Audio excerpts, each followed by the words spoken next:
বাইচা আছেন, শুকরিয়া আদায় করেন। বাইচা যে আছেন, তারপরও 24 ঘন্টা আল্লাহ নুন খান, 24 ঘন্টা শ্বাস নিতে দেয়, 24 ঘন্টা অক্সিজেন নিতে দেয়, 24 ঘন্টা কিডনিকে ডায়ালিসিস করে সুস্থ রাখার জন্য। শুকরিয়া আদায় করে সেজদা করেন, সেজদা। মুহাম্মদুর রাসূলুল্লাহর কৃতজ্ঞতা স্বীকার করেন। উনি যদি মঞ্জুর না করে দিয়া যাইতেন যে আমার উম্মতকে সমূলে ধ্বংস করেন না, তা আল্লাহ দোয়া কবুল করছে, বন্ধু আপনার উম্মতকে সমূলে ধ্বংস করব না, তাইলে বহুত আগে ধ্বংস হয়ে যেতেন।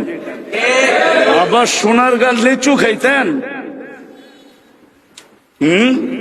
আবার খাইতেন লিচু, আবার খাইতেন আমার কাঁঠাল।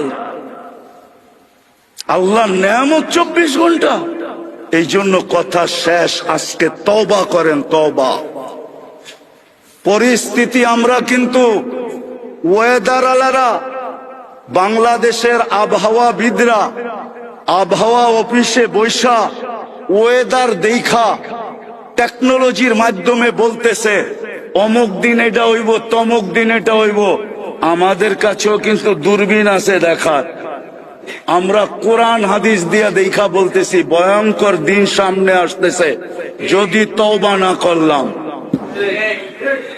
বড় ভয়ঙ্কর দিন সামনে আসতেছে, শুধু গরম না, আরো কিছু আসবে। আমার কথা দিন তারিখ দিয়ে লেখা রাখেন, আরো কিছু আসবে যদি তওবা না করলাম। করবেন তওবা? কে কে করবেন দেখি? তাইলে আল্লাহকে বলে দেন, আল্লাহ তওবা করলাম। আপনি আমাদের তওবা কবুল করেন, আমাদের গুনাহ মাফ করে দেন। শুধু আমাদের না, আজকে সোনার গালাদেরকে মাফ করে দেন। আমরা কিন্তু আপনার ঘরে বসে তওবা করলাম। নামান আজকের থেকে অঙ্গীকার করেন, আল্লাহর সাথে সম্পর্ক জোড়েন, আল্লাহর রসুলের সাথে সম্পর্ক জোড়েন। যতটুক সাধ্য আল্লাহর সাথে যেই জিনিসের সম্পর্ক আছে তার সাথে জোড়েন। রসুলের সাথে যেই জিনিসের সম্পর্ক আছে, আমি মোটা মোটা বলে দিতেছি, আজকের থেকে মসজিদের সাথে সম্পর্ক জোড়েন।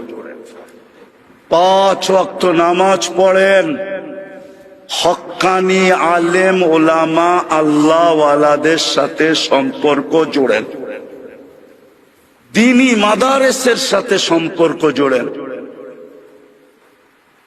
যত তাড়াতাড়ি জুড়বেন তত তাড়াতাড়ি আল্লাহ রাজি হয়ে যাবে। আমি তো বলি, ইহুদিদের কিতাব দেখা বলতেছি, আমার জাতি না মুসলমান যদি কালকে সকালেই ফজরের নামাজে জুমার মতো বীর দেখায়া দিয়া আল্লাহকে বলে দিতে পারতো যে আল্লাহ আজকের থেকে আর কোনদিন ব্যতিক্রম হবে না, জুমায় আর কি মুসল্লি, আর চেয়ে বেশি ফজরে আমরা দেখায়া দিব, তাইলে মনে হয় বিকালে সূর্য কিছু বলতে বলতে ডুবতো, পরের দিন কিছু নতুন নিয়ে উদিত হইত।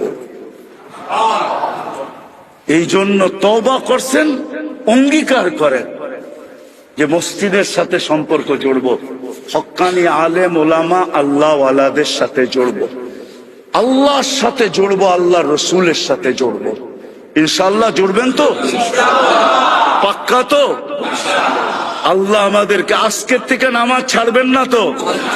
যুবকরা কি বলে? যুবকরা দেখি ছেড়ে দিবে, নামাজ ছাড়বে? পাক্কা? আল্লাহ কবুল করুক।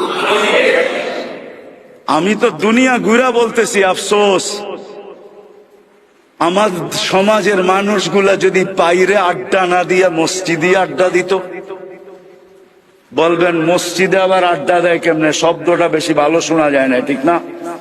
কি কোন হুজুর?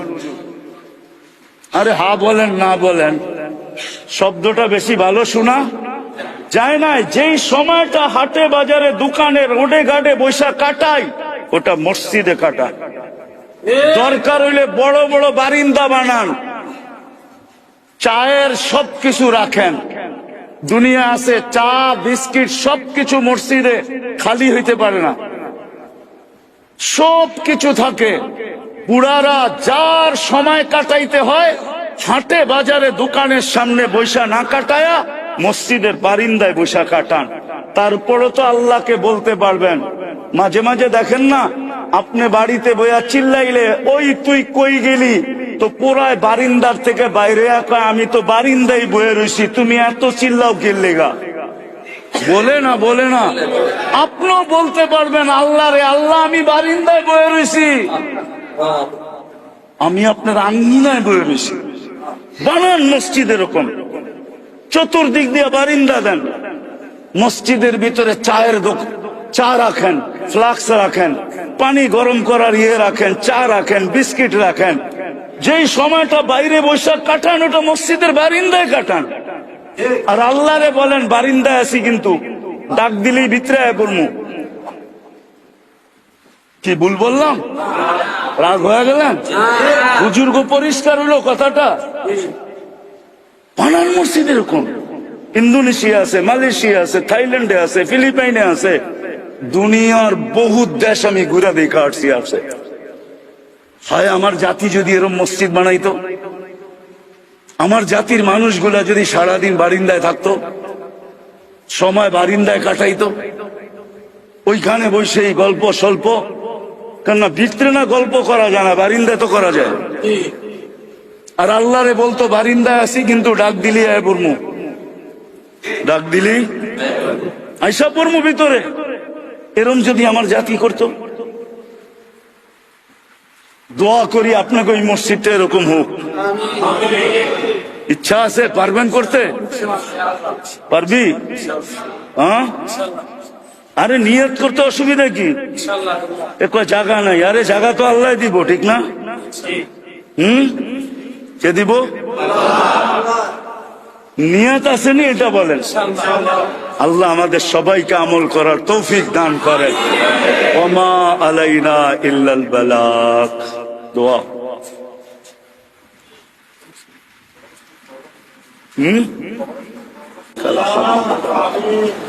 اللهم لك الحمد كما ينبغي لجلال وجهك وعظيم سلطانك। আল্লাহ বলার পর্ব ছিল শেষ, শোনার পর্ব ছিল শেষ, এখন ভিক্ষার পর্ব, চাওয়ার পর্ব। আল্লাহ কোথায় বসে হাত তুললাম এটাও জানেন। ঘরটা কার? আমাদের তো না, দুনিয়ার কারো তো না। এটা শুনছি আপনারই ঘর, আপনারই ঘরে বসে হাত তুলা দিলাম। কাদেরকে নিয়ে হাত তুললাম এটাও দেখেন, আয়োজনটা কিসের এটাও দেখেন, কারা আয়োজন করছে এটাও দেখেন। বিদায় বেশি কিছু চাবো না মালিক, আপনি তো না চাইলেও এত দেন, তো চাওয়ার প্রয়োজন মনে করি না, কিন্তু এটা তো অবশ্যই চাবো যে আজকের আয়োজন যেন কবুল হয়, এই শ্রোতারা যেন কবুল হয়, আল্লাহ আমাদের কথাগুলো যেন কবুল হয়, এই গ্রাম আর ইউনিয়নটা যেন কবুল হয়, এই থানাটা যেন কবুল হয়। আল্লাহ যে সংস্থার পক্ষ থেকে এটা আয়োজিত হয়েছে, আল্লাহ এই সংস্থাকে কবুল করেন, এই সংস্থাকে কবুল করেন, হিলফুল ফুজুলকে কবুল করেন, আল্লাহ এদের সদস্যগুলাকে কবুল করেন, এটাকে আরো প্রসারিত করে দেন, আরো বড় করে দেন, আরো কিছু করার তৌফিক নসিব করেন। এদের যদি কোনো প্রয়োজন থাকে তো খাজানায় গায়েব থেকে পুরা করে দেন। আয় আল্লাহ, আজকের আয়োজনের উসিলায় এই সামনে যে পাশে যে কবরস্থান আছে, এইখানে যে যে শায়িত আছে আর যারা কিয়ামত পর্যন্ত শায়িত হবে, সবাইকে আপনি মাফ করে দেন।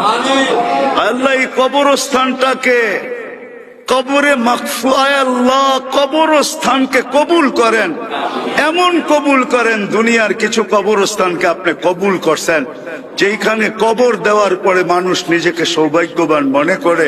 আল্লাহ এই কবরস্থানটাকে এরকমই কবুল করেন।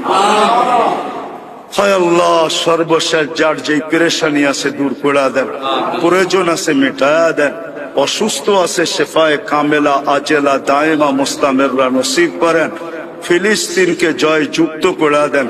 যারা হজে গেছে বা যারা যাবে, সবাইকে সুষ্ঠুভাবে সহিভাবে হজ করা মকবুল হজের বরকত নিয়ে দেশে ফিরার তৌফিক নসিব করেন। ওসল্লাহ, আমাদের মা বাবাকে মাফ করে দেন।